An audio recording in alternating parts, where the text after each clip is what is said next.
কেশপুর খানসাও শরীফে হুজুর আমিরুল মাসায়েকের উরুস পালিত হলো। 8ই জ্যৈষ্ঠ 23 মে আন্তর্জাতিক খ্যাতিসম্পন্ন পীর ও সুফি হুজুর আমিরুল মাসায়েক হজরত সৈয়দ মানাল শাহ আল কাদেরী কাদ্দাস আল্লাহু সিররাহুল আজিজের দ্বিতীয় বাৎসরিক উরুস শরীফ কেশপুর খানসাও শরীফে কাদেরিয়া ও চিশতিয়া অত্যন্ত জাঁকজমকপূর্ণভাবে পালিত হলো।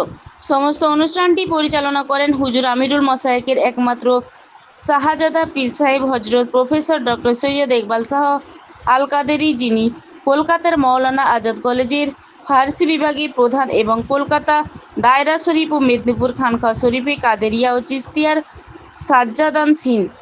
সর্বপ্রথম পীর সাহেব কোরআন তেলাওয়াতের মাধ্যমে উরুসের সূচনা করেন।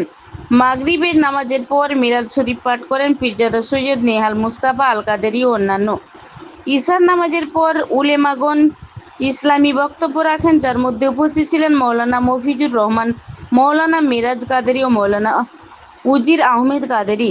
পীর সাহেব নিজের বক্তব্যে সুফিবাদকে কোরআন ও হাদিসের আলোক বয়ান করেন। মাহফিলের শেষে পীর সাহেব সমস্ত মুরিদ ও ভক্তগণ এবং মানব কল্যাণের জন্য বিশেষ দোয়া করেন। এই উরুস শরীফে পশ্চিমবঙ্গের বিভিন্ন প্রান্ত থেকে হাজার হাজার মুরিদ ও ভক্তগণ উপস্থিত হয়েছিলেন।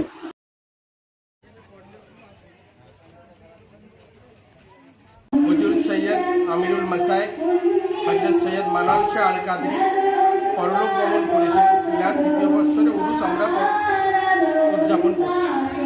এই উরুসে পশ্চিমবঙ্গের সমস্ত জায়গা থেকে, কোচবিহার থেকে কাকদ্বীপ, বাঁকুড়া থেকে কৃষ্ণপুর, মেদিনীপুর এবং মেদিনীপুরের 24 পরগনা, শুধু বাংলা নয়, বাংলার বাইরে থেকে ওনার অসংখ্য ভক্ত এবং আশীর্বাদ এসেছে। এখান থেকে আমরা দ্বিতীয় বছর একটা সৌভাতৃত্বের যে উরুস হয়, সৌভাতৃত্বের সম্পর্ক উপরে একটা মেসেজ দিয়ে থাকি, সমাজে যেন সুস্থ শান্তি ফিরে আসে এবং সেইভাবে এই দ্বিতীয় বছর ওনার এই পরলোক গমনকে আমরা মহাসাড়ম্বরে উদযাপন করছি। দেখুন, এই উরুস তো একটা ধর্মীয় আমাদের রীতি। উরুস মানে কি? হিন্দু ধর্মের যেমন স্মরণ সভা হয় মানুষ চলে যাওয়ার পর, তার তিথি অনুযায়ী, নিয়ম অনুযায়ী, সেরকম ঠিক একই রকমভাবে মহাপুরুষদের যে উরুস, ইসলাম ধর্মের ধর্মীয় যারা মহাপুরুষ ছিলেন তাদের যখন তাদের ইন্তেকাল হয় তাদের সেটাকে উরুস বলা হয়।